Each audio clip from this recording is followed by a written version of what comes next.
Hakeem Olufemi Gbajabiamila.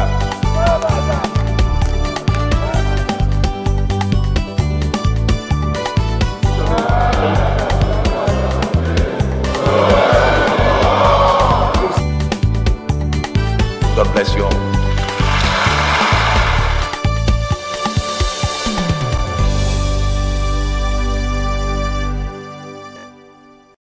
To ensure that we unravel the facts of the matter before we start to make any assertions.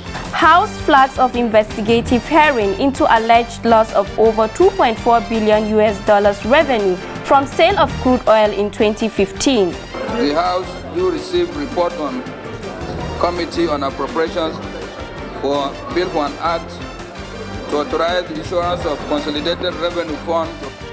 And House goes on recess after passing the 2023 budget.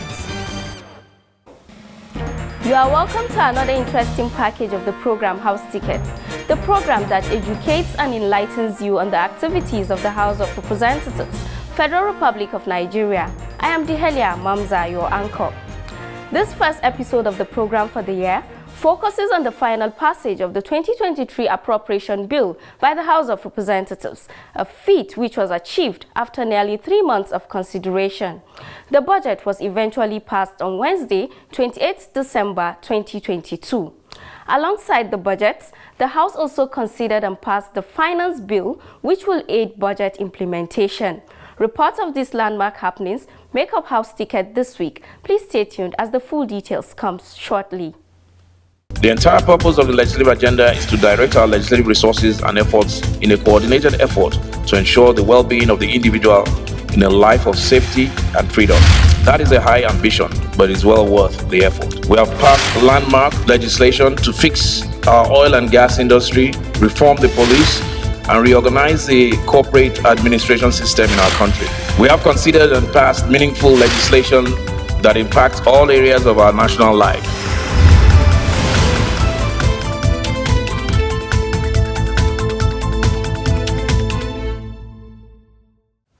Glad to have you back. As I mentioned earlier, the 2023 Appropriation Bill was passed finally by the House on Wednesday, 28 December 2022. Before this stage, the bill had gone on a journey from presentation through consideration by various committees.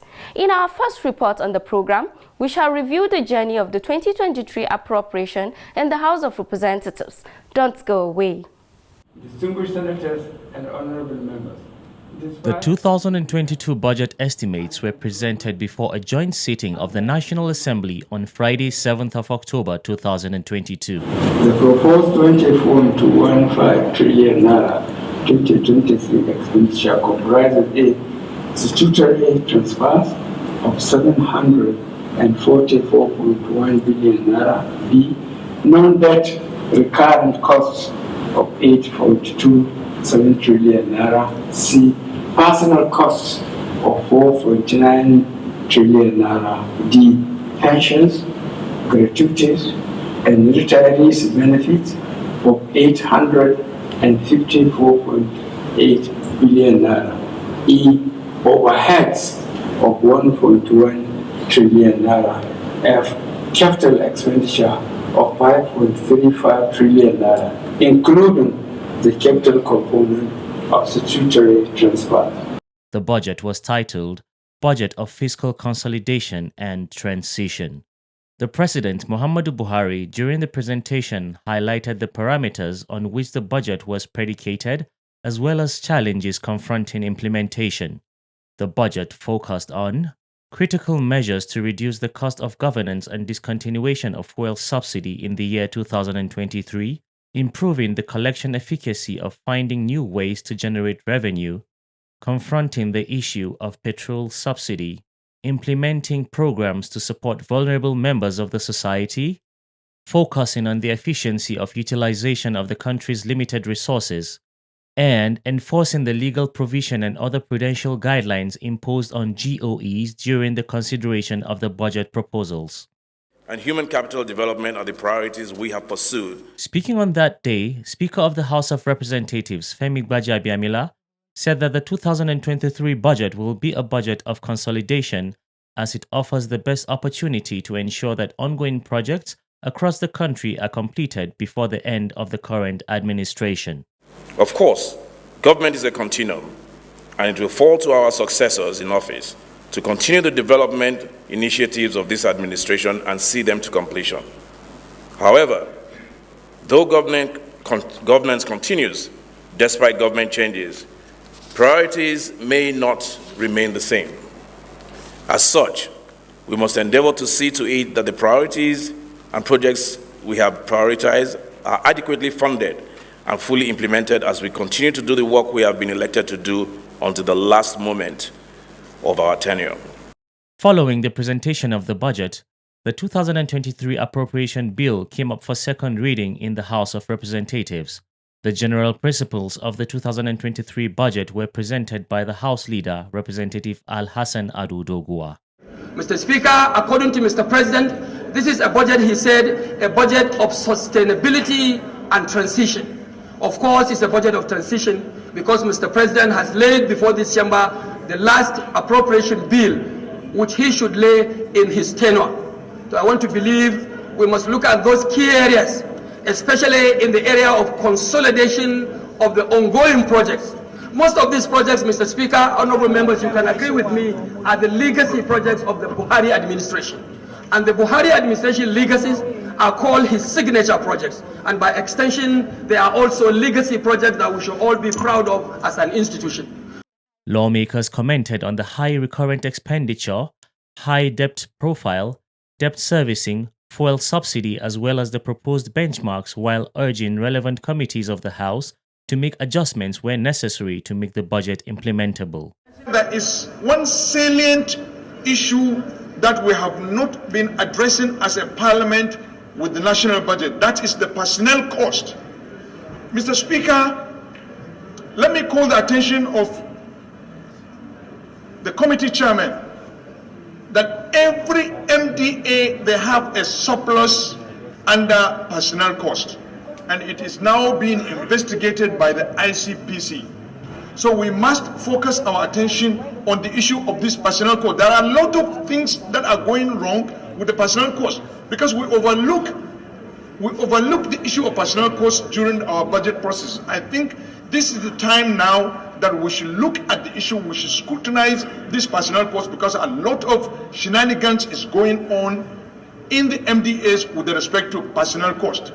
We borrow heavily every time to finance the budget. And I sat down and I asked myself, as somebody, as an institution, have we actually sat down and see if we're saying in aspect of the oil theft, Mr. Speaker, the oil theft, if half of our crude oil is being stolen as an institution, I've not heard a word from the spokesperson of this House of Reps, even since the discovery of the 4 kilometers. I've not heard a word. And I think it is high time we start speaking. We are here to speak on behalf of our people. I think high-level corruption is going on, and it's affecting the masses. The masses that is earning less than 30,000, less than 100,000 a month, and has 3-4 kids to feed. Inflation everywhere. The benchmark we have is, as per OPEC quota, is 169 barrels per day, 1.6 million barrels per day.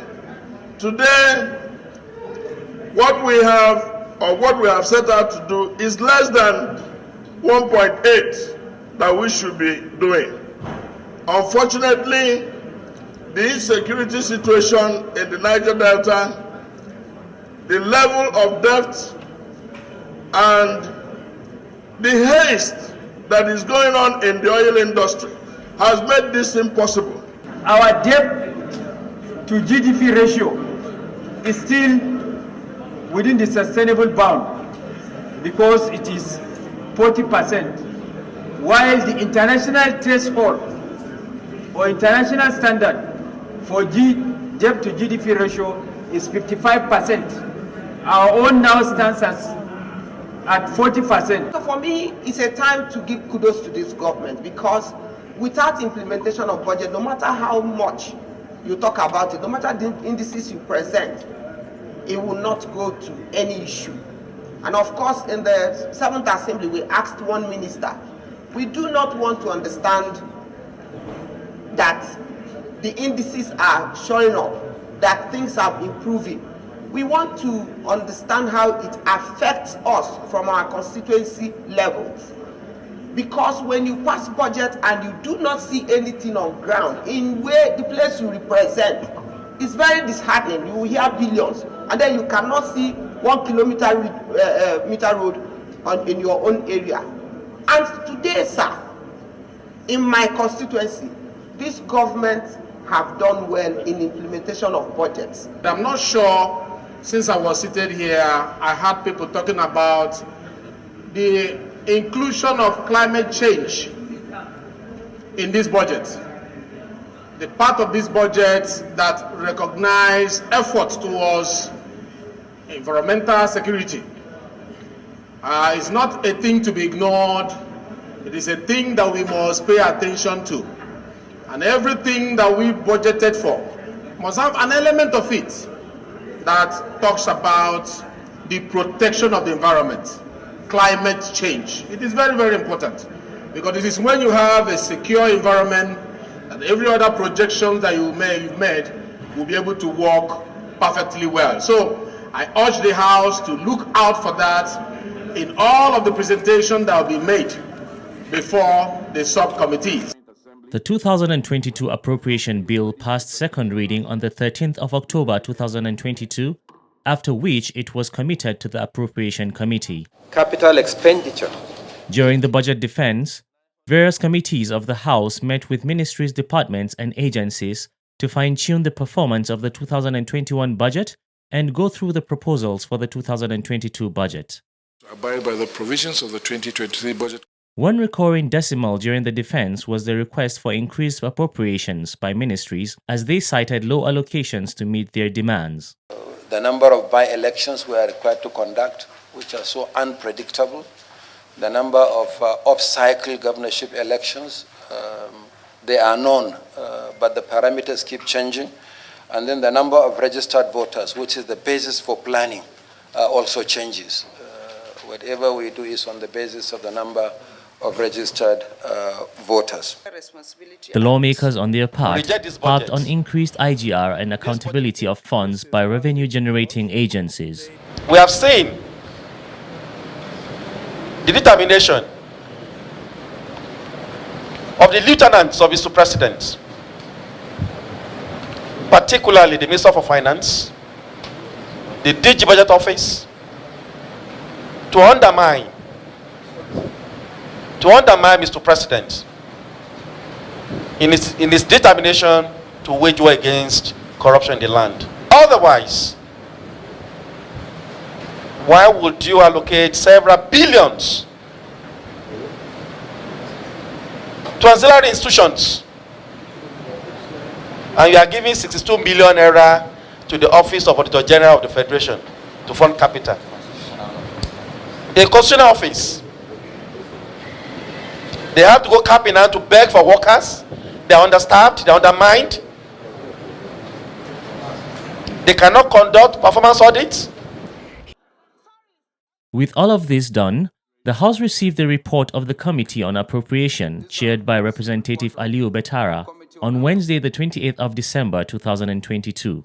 The House do receive report on Committee on Appropriations for Bill for an Act to authorize the issuance of Consolidated Revenue Fund of the Federation to the tune of 21,827,188,747,391 naira only. A further breakdown of the 2023 budget as passed by the 9th House shows that total budget sum of 21.801 trillion naira, statutory transfer would go up 941.85 billion naira, 8.329 trillion naira only is for recurrent non-debt expenditure, while 5.97 trillion naira only is for capital expenditure for the year ending on the 31st day of December 2023, and 6.557 trillion naira only was also budgeted for debt service. Thank you. Following the presentation, the House resolved into the Committee of Supply, considered the bill clause by clause and passed the budget. Federal Ministry of Agriculture and Rural Development, that is 69,247,175,770 naira carried. Federal Ministry of Works and Housing 704,789,762,043 naira carried.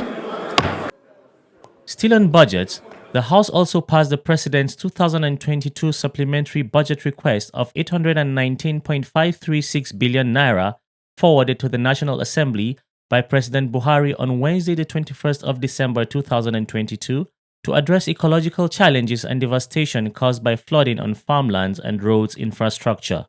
The report on this was also presented by the chairman of the House Appropriation Committee.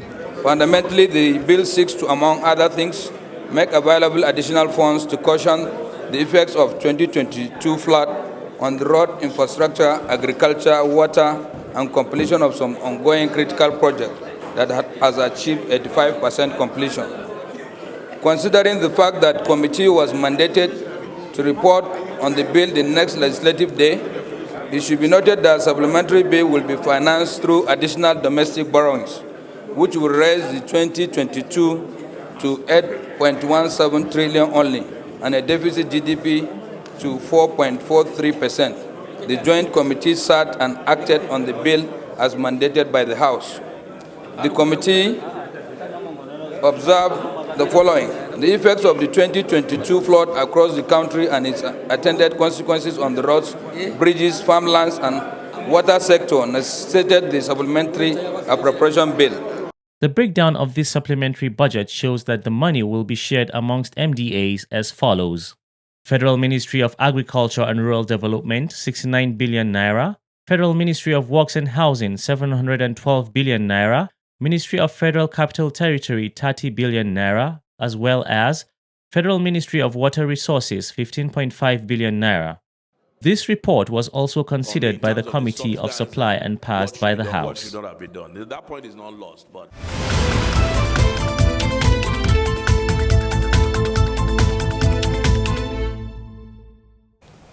You are on to House Ticket, and so far we've been given the report on the last sitting of the House of Representatives for the year 2022, focusing on the passage of the 2023 budget as well as the 2022 Supplementary Appropriation Bill. The House also considered the report of the Committee on Finance on the bill which seeks to amend the Company Income Tax, Custom Excise and Tariff Act, Personal Income Tax, Petroleum Profit Tax, Stamp Duties Act, Value Added Tax, Corrupt Practices and Other Related Offences Act, Public Procurement Act, Federal Inland Revenue Service Establishment Act, and Tertiary Education Trust Fund Act. The report was presented by the Deputy Chairman of the Committee, Representative Saidu Abdullahi. The bill seeks to reduce the tax losses with an aim to increase FGN revenues and reduce the fiscal deficit as contained in the MTF document. So, as stated, Chair, the bill has 11 amendments to some key acts and with 28 clauses. So the Chair may wish to consider and approve the proposals. Thank you. The House considered these amendments which seek to support the implementation of the federal budget of fiscal consolidation and transition and passed them. Still from the Committee of Finance, it presented the report on the 2022 budget for Federal Inland Revenue Service, FIRS, for the approval of the House. The budget is to the tune of 262.96 billion naira, out of which 126.1 billion naira is for personnel cost, 96.1 billion naira is for overhead cost, and 40.9 billion naira is for capital expenditure for the service year ending December 2023. The reports were considered and approved by the House.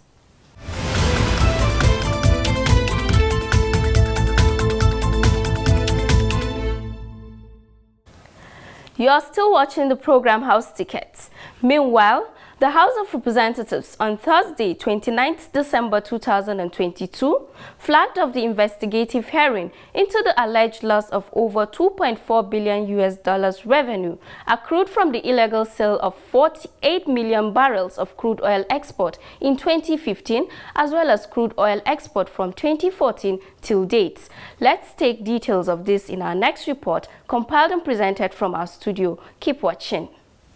So, ladies and gentlemen of the press. Giving his remarks at the inauguration of the ad hoc committee set up for the investigation, Representative Mark Billa, who is the chairman of the committee, stated the key issues that the committee was mandated by the House to look into. An allegation was raised in 2020 by a whistleblower out of the country who alleged that Nigeria's crude in China, when the administration of President Muhammadu Buhari came on board, was diverted and sold allegedly by certain individuals who were in government, who were in the nation's oil corporation, who were in the security agencies, and who were also cronies of those in authority at the time. Now, the committee takes very seriously issues that have to do with allegations. We owe Nigerians the benefit of doubt in line with our constitution. We owe them a duty of care to ensure that we unravel the facts of the matter before we start to make any assertions. The chairman pointed out that the committee had to be set up now 7 years after the incident because it was brought to the fore only recently, and the House needed background information for a thorough investigation and outcome. He solicited for the support of individuals and corporate organizations to enable the committee achieve its mandate. There are other individuals who are in hiding but are reaching out to the committee. We want to assure all the whistleblowers who have revelations to provide to this honorable committee that their information will be treated in the strictest level of confidence, as it is done all over the world in other climes. We can receive evidence behind closed doors before we make them public, because we too are concerned about spurious and false allegations. So we too want to determine and see the facts behind any such allegations before we bring them to public knowledge, because we are a public body saddled with representation of the Nigerian people, so we have to also do things responsibly. While corroborating what the committee chairman said, Representative Ganiu Johnson, who is also a member of the committee, explained that efforts were made to revive the various refineries in the country. I want to assure you that whenever they set up, like my chairman said, whenever they set up committees like this, see, you are too much in a hurry. I mean, very soon you will hear, we'll present the report and we'll let you know. On that note, the committee went into an executive session.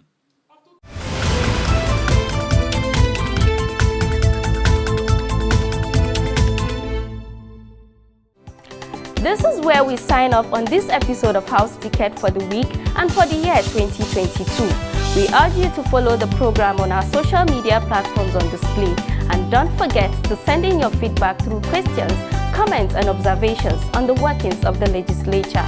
Many thanks for watching. Stay safe and wishing you a prosperous new year. Bye.